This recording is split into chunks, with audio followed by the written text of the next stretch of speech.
Assalamualaikum warahmatullahi wabarakatuh. Waalaikumsalam warahmatullahi wabarakatuh. Tanpa mukadimah, langsung saja kami dari kelompok 3.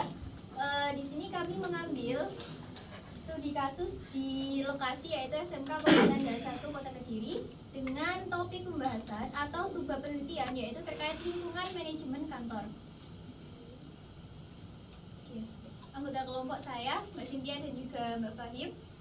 Kemudian sebelumnya saya akan membacakan tujuan dari modul yang telah kami buat itu sendiri, yaitu modul perkuliahan ini memberikan gambaran dan kesempatan kepada mahasiswa untuk mempelajari materi pembelajaran terkait lingkungan manajemen kantor secara tuntas karena materi belajar dikemas dalam satu kesatuan yang utuh, yaitu modul itu sendiri.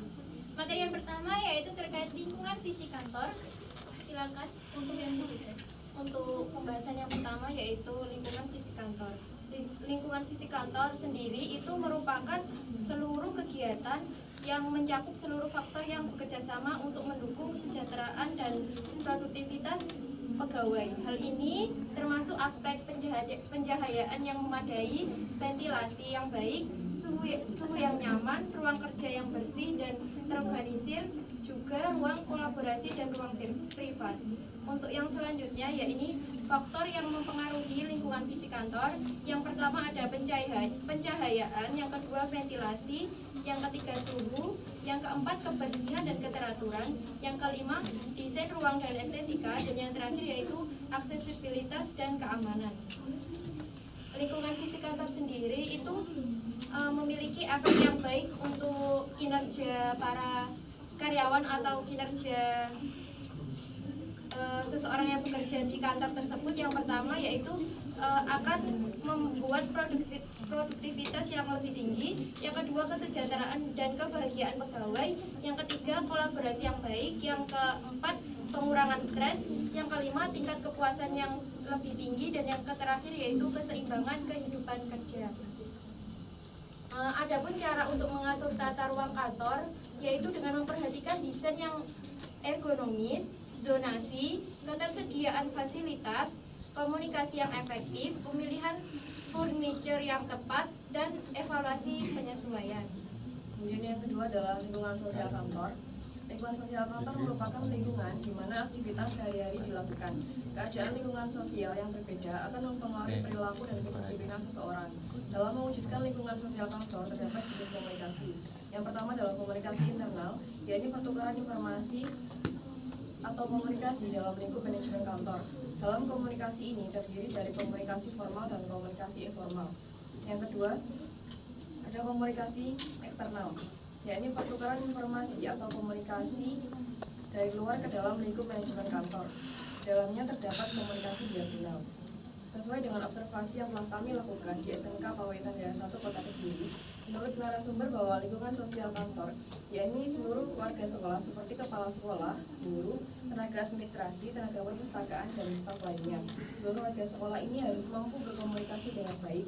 Tingkat moral yang tinggi sangat penting untuk mencapai hasil yang optimal. Yang selanjutnya yaitu terkait efektivitas dan juga efisiensi dari kinerja pegawai dalam lingkungan manajemen kantor. Yang pertama yaitu pengertian manajemen kinerja. Hal ini merupakan proses yang berkelanjutan mulai dari merencanakan, memonitor, mengukur, mengembangkan dari kinerja individu juga tim serta menghargai prestasi kinerja untuk mencapai kinerja yang sejalan dengan visi dan misi, sasaran strategik dari organisasi itu sendiri. Hal ini juga berintegrasi dengan sistem lain seperti keterlibatan manajemen senior dan juga karyawan serta strategi dari sebuah organisasi itu sendiri.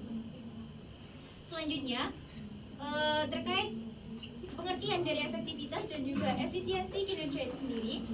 Efektivitas merupakan suatu keadaan yang menunjukkan seberapa jauh suatu target yang telah dicapai oleh manajemen seperti kualitas, kuantitas, dan waktu di mana target tersebut sudah ditentukan terlebih dahulu.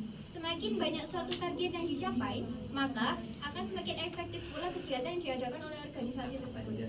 Kemudian, pengertian selanjutnya terkait efisiensi, yang mana merupakan perbandingan terbalik perandingan terbaik antara suatu pekerjaan yang dilakukan dengan hasil yang dicapai oleh pekerjaan tersebut sesuai dengan yang ditargetkan, baik dari mutu maupun juga dari hasilnya atau outputnya.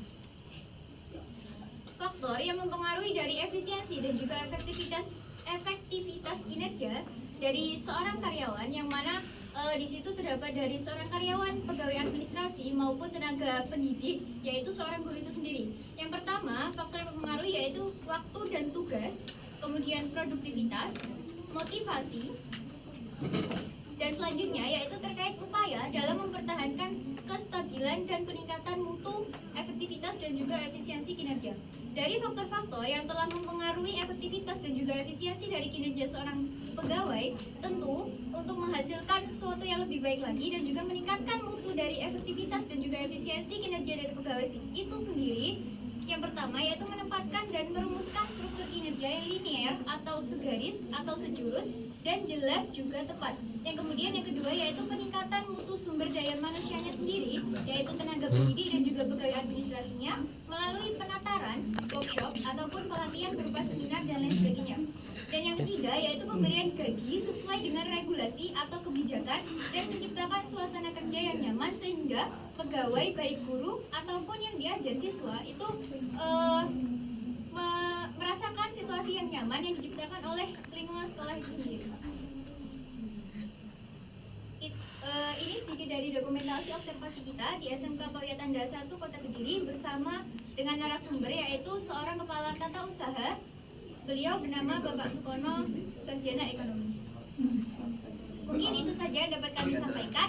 Kurang lebihnya kami mohon maaf yang sebesar-besarnya. Akhirul kalam, wallahul muwaffiq ila aqwamit thoriq. Wassalamualaikum warahmatullahi wabarakatuh.